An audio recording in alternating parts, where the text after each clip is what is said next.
बिस्मिल्लाहिर्रहमानिर्रहीम। लाखों दरूद पाक हज़रत मोहम्मद सल्लल्लाहु अलैहि वसल्लम और आप सल्लल्लाहु अलैहि वसल्लम की आल पर। अस्सलामु अलैकुम। मेरा नाम इफ्तिखार अहमद है और आप मेरा यूट्यूब चैनल नॉलेज देख रहे हैं। माह रबीउल अव्वल के सिलसिले में आज की वीडियो का उन्वान है रहमत की वलादत।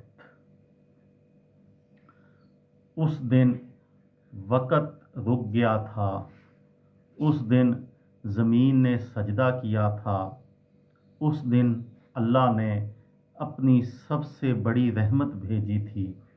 वो दिन था 12 रबीउल अव्वल। साल था 571 ईस्वी। पीर का दिन था, फजर का वक़्त था। मक्का की गलियों में एक नूर फैल गया था। हज़रत आमना रज़ी अल्लाह ताला अन्हो के घर एक बच्चा पैदा हुआ। जैसे ही वो दुनिया में तशरीफ़ लाए, सजदे में चले गए और ज़ुबान से निकला उम्मती उम्मती। उस रात क्या हुआ, तारीख़ गवाह है। फारस के बादशाह का महल हिल गया, 14 कंकरे गिर गए। ईरान में 1000 साल से चलने वाली आग बुझ गई। दुनिया भर के बुत अपने तख्तों से गिर गए।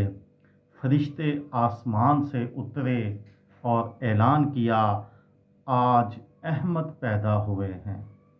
दादा अब्दुल मुत्तलिब रज़ी अल्लाह ताला अन्हो दौड़ते आए, बच्चे को देखा और कहा, इसका नाम मोहम्मद सल्लल्लाहु अलैहि वसल्लम रखो।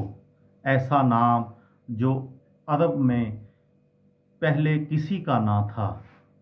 हलीमा सादिया रज़ी अल्लाह ताला अन्हा ने जब इस बच्चे को गोद में लिया तो उनकी बकरियों का दूध बढ़ गया।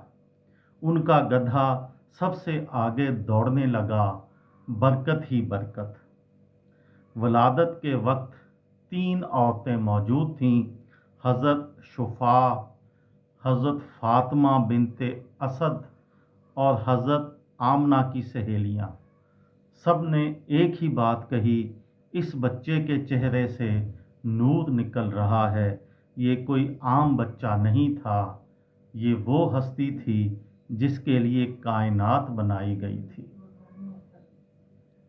तो हम 12 रबीउल अव्वल को क्या करें? रोज़ा रखें, क्योंकि नबी अकरम सल्लल्लाहु अलैहि वसल्लम पीर के रोज़ रोज़ा रखते थे। दरूद पाक की कसरत करें।